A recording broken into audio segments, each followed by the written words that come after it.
एक बहुत ही सनसनीखेज और गंभीर मर्डर केस पे विषय में जो उड़ीसा में घटित हुआ है उसको लेकर यह प्रेस कॉन्फ्रेंस है। मैं अभी टीवी चैनल्स देख रहा था। स्वाभाविक रूप से बहुत सारे महत्वपूर्ण विषयों में अभी टीवी चैनल्स में न्यूज चल रहा है, किंतु जिस विषय का खुलासा आज हम कर रहे हैं यह विषय अपने आप में बहुत ही गंभीर है, दिल को दहला देने वाला है। एक मासूम महिला के साथ, एक मासूम लड़की के साथ उड़ीसा के कलाहांडी जिले में जिस प्रकार का बर्ताव हुआ, जिस प्रकार से उसकी हत्या हुई, निर्ममता के साथ उसके शरीर को टुकड़ों में काट दिया गया, हमारा यह मानना है कि यह विषय नेशनल नरेटिव में आना चाहिए। राष्ट्र को इस ग्रूसम ब्रूटल मर्डर के विषय में पता होना चाहिए। मैं भी उड़ीसा का हूं। कभी कभी तकलीफ होता है कि अन्य राज्यों के विषय गंभीरतापूर्वक चर्चा में आती है, किंतु जब उड़ीसा का विषय और नारी अत्याचार का विषय जो उड़ीसा में हो रहा है वो विषय मुख्य मीडिया के धारा में नहीं आता तो मन द्रवित होता है, विचलित होता है। और इसीलिए आज भारतीय जनता पार्टी इस प्रेस कॉन्फ्रेंस के माध्यम से ममिता मेहर के लिए न्याय की गुहार करने वाली है। आप सभी ने कुछ दिनों से सोशल मीडिया में देखा होगा, जस्टिस फॉर ममिता मेहर नामक एक हैशटैग भी चल रहा है और देश विदेश से लोग इस बालिका के साथ, जो आज हमारे बीच नहीं है, उसके साथ खड़े हैं। ममिता मेहर 24 वर्ष की थी। ममिता मेहर एक टीचर थी, एक अध्यापिका थी। जिस स्कूल में वो अध्यापिका थी उस स्कूल का नाम सनशाइन इंग्लिश मीडियम स्कूल, और उस स्कूल के साथ उसी एडमिनिस्ट्रेशन का जुड़ा हुआ एक महालिंग कॉलेज, यह पूरा एक प्रांगण में था। यह उड़ीसा के कलाहांडी जिले में स्थित है, मौजूद है। 8 अक्टूबर से ममिता लापता थी और जब पूरे मामले को सामने लाया गया तो मालूम पड़ा कि उसकी हत्या हो चुकी है और कुछ दिनों पहले, 3-4 दिन पहले, उसकी डिकम्पोज्ड बॉडी पार्ट्स, उसके शरीर के कटे हुए अंग मिले हैं। उसकी डीएनए जांच हो रही है। ममिता मेहर के साथ क्या हुआ? ममिता मेहर के सनशाइन इंग्लिश मीडियम स्कूल के जो एडमिनिस्ट्रेटर थे उनका नाम गोविंद साहू है।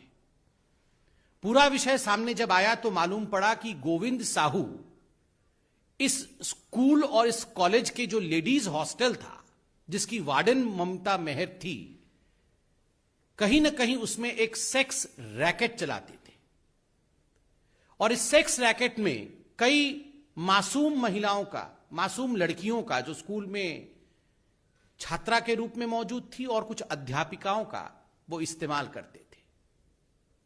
इस प्रकार से दोहन और शोषण महिलाओं का होता था इस स्कूल और इस कॉलेज के कंपाउंड में।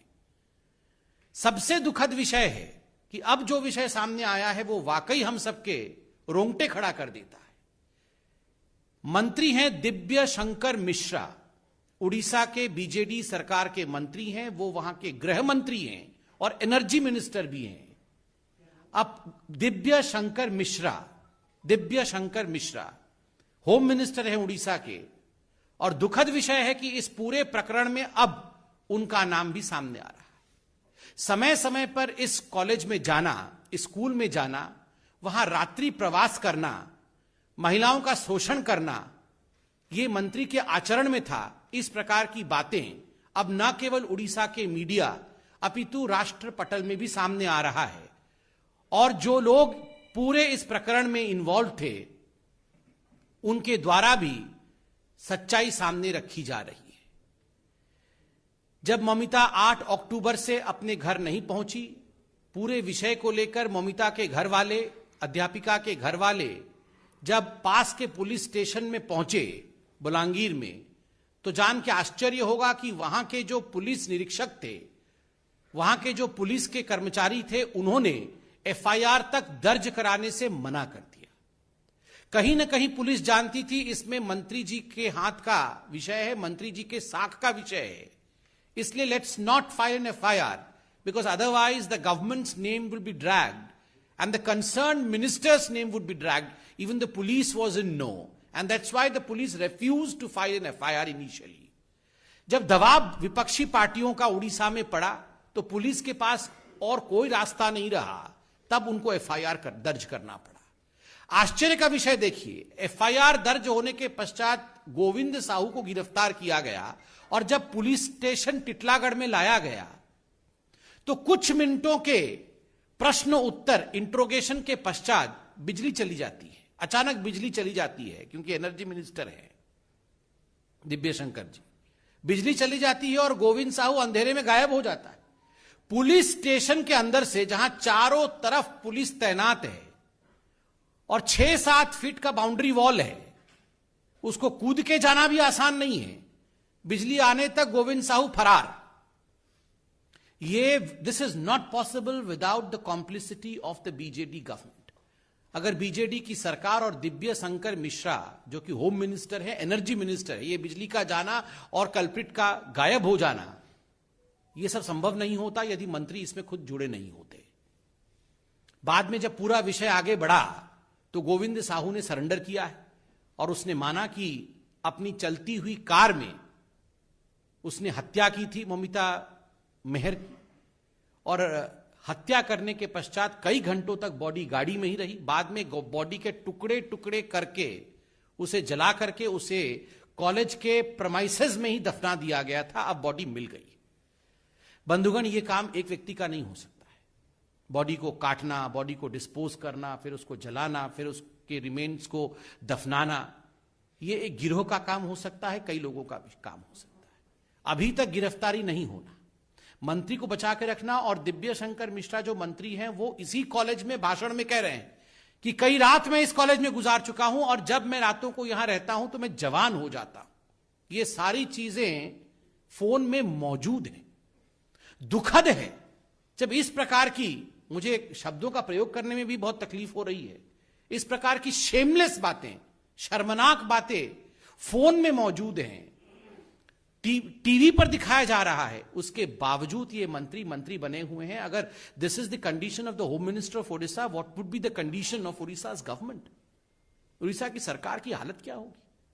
वहां महिलाओं के ऊपर जो अत्याचार हो रहे हैं वो बंद कैसे होंगे? मैं मीडिया से सिर्फ इतना ही दरख्वास्त करूंगा, यह बहुत गंभीर विषय है। आज उड़ीसा की महिलाएं राष्ट्रीय मीडिया की तरफ देख रही हैं। आपने हर राज्य में जहां भी अत्याचार अन्याय होता है, आप उन विषयों को उठाते हैं, प्रतिपादित करते हैं, राष्ट्र स्तर में उस पर विवेचना होती है, गवेषणा होती है।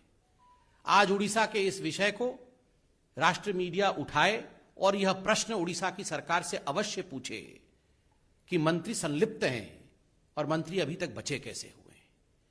माननीय राष्ट्रीय अध्यक्ष भारतीय जनता पार्टी के आदरणीय श्री जेपी नड्डा जी ने और भारतीय जनता पार्टी ने इस पूरे विषय का संज्ञान लिया है और एक 3 सदस्यीय टीम उड़ीसा भेज रही है। उस टीम के सदस्य हैं सांसद सुनीता दुग्गल जी, हमारी महिला मोर्चा की अध्यक्षा और विधायक आदरणीय वनिता जी और एमएलए रूपा मित्रा चौधरी जी। हमारी तीनों बहनें एक टीम के रूप में नड्डा जी के इस प्रस्ताव के पश्चात वो उड़ीसा जाएंगी और यथाशीघ्र इस पूरे विषय का संज्ञान लेके रिपोर्ट भी सबमिट करेंगी। आप इस विषय को गंभीरता से राष्ट्र पटल पे रखेंगे, यह आशा भारतीय जनता पार्टी करती है। बहुत बहुत धन्यवाद। Subscribe to Nation Next YouTube channel and press the bell icon to get regular updates from Nation Next. Also like Nation Next Facebook page and follow us on Instagram and Twitter.